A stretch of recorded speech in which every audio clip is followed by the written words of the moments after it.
Subscribe कीजिए हमारा channel और दबाएं इस बेल आइकन को ताकि आपको रेगुलर नोटिफिकेशन अपडेट्स मिल सकें।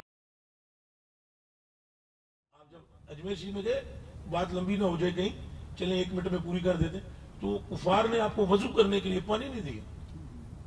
ख्वाजा मोइनुद्दीन चिश्ती उन्होंने कहा कोई पानी छोड़ी नहीं, तुम वो हम जिस तरह इनको कहते हैं ना, वो हमें कहते हैं मुशरिक, वो अपने खुदा कहते हैं ना कुत्तों को, तो कहते हैं इनको नमक खुदा, इनका दूसरा खुदा है, हमारे खुदा को नहीं मानते। उन्होंने ख्वाजा साहब से कहा तुम काफिर हो, हमारे बुतों के खुदाओं की तुम मुखालफत कर दो, कोई पानी छड़ी नहीं देना। तो वो एक बुत उधर खड़ा हुआ था त्रिशूल लेकर, हैं, तो हजरत ख्वाजा साहब रहमतुल्लाह ने कहा चलो तुम्हारे नजदीक में पलीत हूं, तो तुम्हारा खुदा पाक है, ऐसे तुम खुदा बनाया।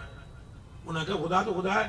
आपने फरमाया चलो तुम मुझे पानी से रोकते हो, अब तुम्हारा खुदा ही पानी लेकर आएगा। वो बुत लिया पत्थर था, तो ख्वाजा साहब ने लोटा पान के पेश कर देता।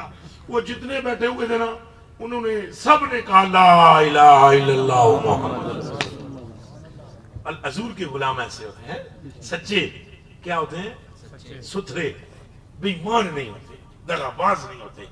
अल्लाह हमें दगाबाजी से बचा, अल्लाह हमें मुनाफिकत से बचा, अल्लाह हमें रियाकारी से बचा। रियाकारी से बिलखुसूस और तकब्बुर, ये 2 बड़ी गंदी बीमारी है।